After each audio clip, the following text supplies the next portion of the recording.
So today we're going to be reading Ecclesiastes chapter 5, verse 2.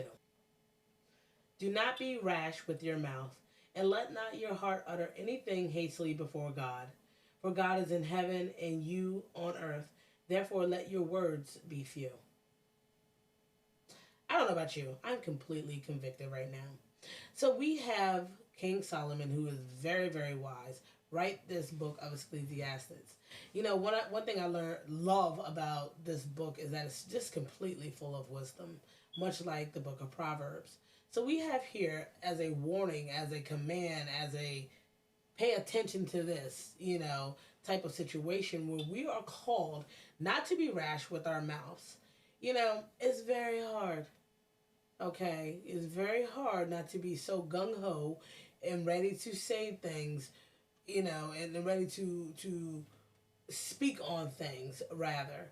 But here the text says, do not be rash with your mouth, and not to be so readily to speak or speak in haste before God from your heart. Now, what's the significance of all this? Well, the significance comes in because we as humans always kind of want to get our point across, right?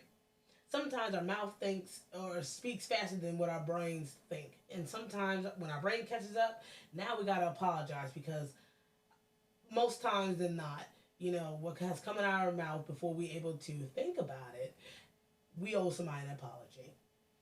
Now, I don't personally always get this right in my own life, obviously. But I do try to take a pause, take a beat before I even speak anything. This is an exercise of wisdom, as the Word of God says. We must be slow to speak, slow to anger, because when we are so fast and rash and move in haste to speak, we miss information that may come to us. How many times have you heard or seen or experienced something that when you were about to say something, you couldn't get the words out fast enough, and then you heard the rest of the story and thought to yourself, well, I'm glad I didn't say nothing about that because I'd have been looking like a fool. Again, I might be on an island by myself here, but I must say that when you listen first and speak later or at all, you would really see and know a lot more what is going on. That's why God has instructed us to be slow to speak and actually just take it all in. I know the world says, but I think it's true, that the reason why God gave us 2 ears and 1 mouth is for a reason. We must do double listening than talking. So I think it's very important and a great rule of thumb for us, not only as Christians, but just human beings, to really take into account these 2 ears and this 1 mouth. There's a reason why we have been given these things.